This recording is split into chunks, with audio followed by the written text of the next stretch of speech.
ঈদ উল ফিতর সামনে রেখে দেশের চলমান পরিস্থিতি নিয়ে কথা বলতে গুলশানে বিএনপি চেয়ারপারসনের কার্যালয়ে গণমাধ্যমের মুখোমুখি বিএনপি মহাসচিব মির্জা ফখরুল ইসলাম আলমগীর। তার বক্তব্যে উঠে আসে ডক্টর ইউনূসের চীন সফর, আগামী নির্বাচন, আওয়ামী লীগের বিচারসহ নানা বিষয়। চীনের সঙ্গে সম্পর্ক তৈরি করা, সরকার প্রধানের চীন সফরকে ইতিবাচক হিসেবেই দেখছে বিএনপি। দলের মহাসচিব বলেন, এই সফর দুই দেশের সম্পর্ক উন্নয়নে ভূমিকা রাখবে।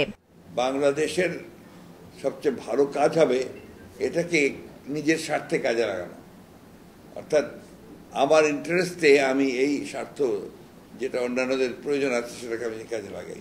নির্বাচন নিয়ে ডক্টর ইউনূসের সাম্প্রতিক বক্তব্যে সুনির্দিষ্ট রোডম্যাপ না থাকায় হতাশা প্রকাশ করেন বিএনপি মহাসচিব। বলেন, সংকট সমাধানে নির্বাচনই একমাত্র পথ। আমরা মনে করি যে নির্বাচন হলেই সেটা আপনার একটা ম্যান্ডেট পাবে সেই সরকার এবং জনগণের সমর্থন পাবে সেই সরকারটার শক্তি আর একটা আনইলেক্টেড সরকারের শক্তির মধ্যে অনেক পার্থক্য আছে। বিএনপির জনপ্রিয়তার ভয়েই কেউ কেউ জাতিকে বিভ্রান্ত করছে এমন অভিযোগ করে মির্জা ফখরুল বলেন, বিএনপি সহ লিবারেল পার্টিগুলোকে বাধাগ্রস্ত করা হলে উত্থান ঘটবে জঙ্গিবাদের। 54 বছরে বাংলাদেশের মানুষ কিন্তু ধর্মকে নিয়ে আপনার কোনো উন্মাদনা এখানে হয়, তবে হ্যাঁ ভয় আছে।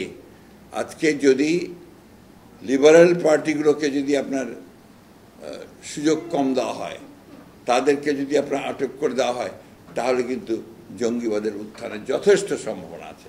সরকারের কোনো উপদেষ্টা নিরপেক্ষতা নিয়ে প্রশ্ন তুলে বিএনপি মহাসচিব দাবি করেন, সংস্কার ও নির্বাচনকে মুখোমুখি করে ভোট পেছানোর ষড়যন্ত্র করছে একটি মহল। নির্বাচন নিয়ে টালবাহানা হলে আবারও আন্দোলনের হুঁশিয়ারি দেন তিনি। নিউট্রালিটি আশা করি ফ্রম দ্য গভর্নমেন্ট, এবং প্রফেসর ইউনূস সাহেবের কাছে এসে সবচেয়ে বেশি আশা করি। প্রফেসর ইউনূস সাহেব যদি মনে করেন যে কারোর জন্য নিউট্রালিটি ব্যাহত হচ্ছে, তাকে তার ক্যাবিনেট থেকে বের করে দেওয়া উচিত। He should be clean. আচ্ছা, তা না হয় তাহলে তো মানুষ মনে করবেই যে আপনার গভর্নমেন্ট নিউট্রাল থাকতে পারছে না। আওয়ামী লীগের রাজনীতি নিষিদ্ধের বিষয়টি জনগণের উপর ছেড়ে দিয়ে বিএনপি মহাসচিব গণহত্যার সাথে জড়িতদের দ্রুত বিচার দাবি করেন। জানান, এপ্রিলের মাঝামাঝি সময় দেশে আসতে পারেন দলের চেয়ারপারসন বেগম খালেদা জিয়া।